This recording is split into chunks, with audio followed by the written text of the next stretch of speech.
Hello students, आज हम class जो बीकॉम पार्ट 2 के स्टूडेंट है उसके लिए हम कॉर्पोरेट अकाउंटिंग का एक मोस्ट इम्पोर्टेंट चैप्टर चालू करने जा रहे हैं जिसका नाम है एमलगमेशन ऑफ कंपनी। देखिए एमलगमेशन क्या होता है। देखिए एमलगमेशन का मतलब होता है एक हो जाना। एक या एक से अधिक कंपनी मिलकर जब एक हो जाता है या मिलकर व्यापार करता है तो उसी को क्या बोलते हैं हम एमलगमेशन। कभी कभी आपने सुना होगा और कि एक बैंक जैसे बड़ौदा बैंक हो गया, कोई बैंक मिल गया तो उसी को मर्जर हो गया तो उसी को बोलते हैं एमलगमेशन। आपने सुना होगा कि वोडाफोन और आइडिया एक हो गया तो उसी को क्या बोलते हैं हम एमलगमेशन बोलते हैं। ठीक है, देखिए एमलगमेशन में आपको तीन बातें सबसे पहले जानना पड़ेगा। सबसे पहला है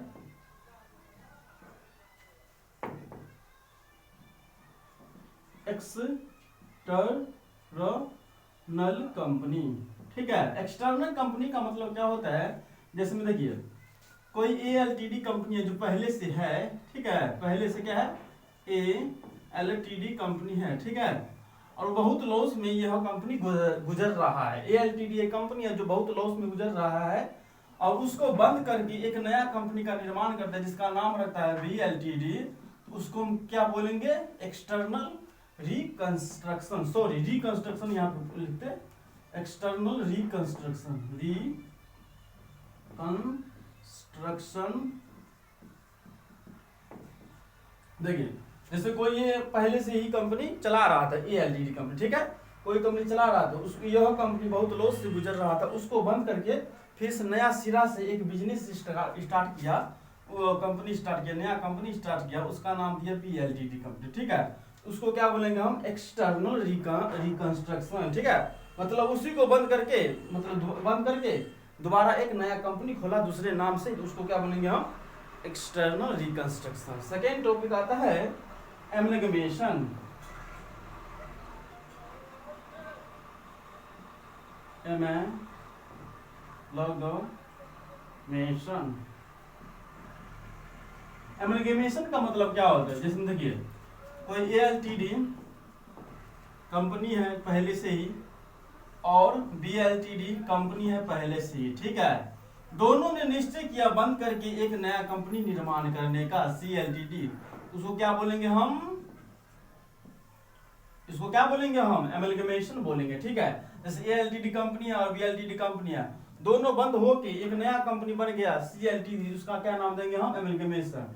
एमलगमेशन का डिफिनेशन भी होता है, जब एक या एक से अधिक कंपनी मिलकर एक नया कंपनी बनता है तो उसको क्या बोलते हैं हम, एमलगमेशन। देखिए ये दो कंपनी जब मिलके बना कंपनी सीएलटीडी तो उसको क्या बोलेंगे हम, एमलगमेशन। ठीक है, इस तीन ही कंपनी हो सकता है, मान के चलते हैं एएलटीडी है और बीएलटीडी है और सीएलटीडी है। ठीक है, यह तीनों मिलकर एक साथ व्यापार करना चाहते हैं तो तीनों बंद हो गया और एक नया नाम दिया एबीसीएलटीडी, उसको क्या हम बोलेंगे, एमलगमेशन। ठीक है, थर्ड टॉपिक आता है एब्जॉर्प्शन। एब्जॉर्प्शन, ठीक है, एब्जॉर्प्शन का मतलब क्या होता है, एब्जॉर्प्शन का मतलब होता है एक विद्वान कंपनी जो पहले से ही चल रहा है। ठीक है, एक विद्वान कंपनी जिसमें मान के चलते हैं एएलटीडी पहले से ही चल रहा है। ठीक है, और दूसरा एक बीएलटीडी कंपनी है, बीएलटीडी कंपनी उसको टेकन कर लेता है, टेकन मतलब ले लेता है या परचेज कर लेता है, परचेज, तो उसको हम बोलेंगे एब्जॉर्प्शन। मतलब क्या हुआ, देखिए इसमें बंद नहीं हुआ है, एक पहले से जो एएलटीडी कंपनी चल रहा था और बीएलटीडी कंपनी को खरीद लेता है, इसको क्या नाम देंगे हम, एब्जॉर्प्शन के नाम से जानेंगे। जैसे हमारे पास में कंपनी है कोई और दूसरा कोई कंपनी बिक रहा है, उसको हम खरीद ली तो उसका क्या नाम होगा, एब्जॉर्प्शन। ठीक है, इसमें तीन बातें महत्वपूर्ण है, एक एक्सटर्नल और एमलगमेशन और एब्जॉर्प्शन। ठीक है, देखिए जो कंपनी बंद हो रहा है वह कंपनी क्या है, उसको क्या बोलेंगे हम, ओल्ड कंपनी, मतलब पुराना कंपनी। जो एक नया कंपनी बना उसका नाम क्या देंगे हम, न्यू कंपनी, न्यू कंपनी। ठीक है, अब यहाँ पर कौन है ओल्ड कंपनी बताइए, एएलटीडी और बीएलटीडी। यहाँ पे ये दोनों क्या है, ये दोनों बंद हो रहा है तो ये दोनों क्या है, ओल्ड कंपनी,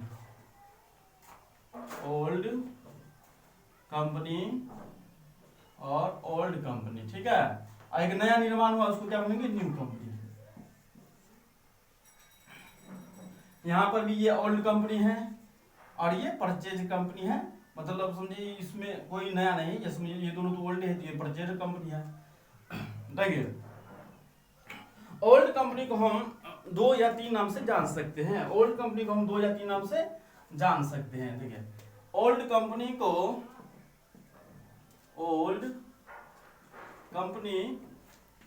वेंडर के नाम से भी जान सकते हैं, वेंडर कंपनी, या सेलर कंपनी,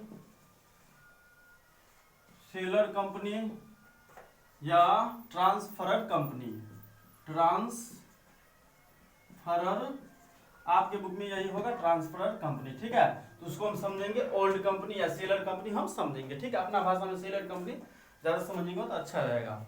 और न्यू कंपनी का भी नाम हो सकता है, यहाँ पे न्यू कंपनी का नाम होगा transferee company, sorry new company का क्या है, ट्रांसफरी कंपनी, ट्रांसफरी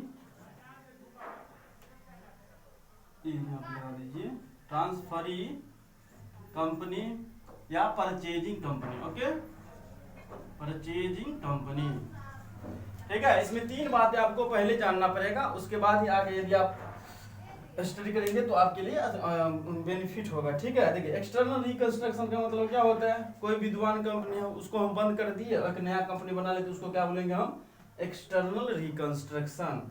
एमलगमेशन का मतलब क्या होता है, जब 1 या 2 से अधिक कंपनी मिलकर एक नया कंपनी का निर्माण होता है तो उसको क्या बोलते हैं, एमलगमेशन कंपनी। जिसमें एएलटीडी कंपनी है और बीएलटीडी क्या है, कंपनी है, ये दोनों बंद करके एक नया कंपनी बना लिया सीएलटीडी, तो इसको हम क्या बोलेंगे, एमलगमेशन। एमलगमेशन का मतलब हिंदी ही होता है एकीकरण, एक हो जाना। इसका हिंदी क्या होता है, एकीकरण। मतलब एकीकरण का मतलब क्या होता है, एक हो जाना। जैसे ये दोनों मिलकर एक बन गया नया कंपनी सीएलटीडी, उसको बोलेंगे हम एमलगमेशन। एब्जॉर्प्शन का मतलब क्या होता है, हम एक मेरे पास में कंपनी है और दूसरा कंपनी को हम खरीद ली तो उसको क्या बोलेंगे, एब्जॉर्प्शन, ठीक है। चलिए नेक्स्ट क्लास में हम परचेजिंग कंसिडरेशन कैसे निकलता है उसके बारे में हम बात करेंगे, ठीक है। मिलते हैं नेक्स्ट क्लास में।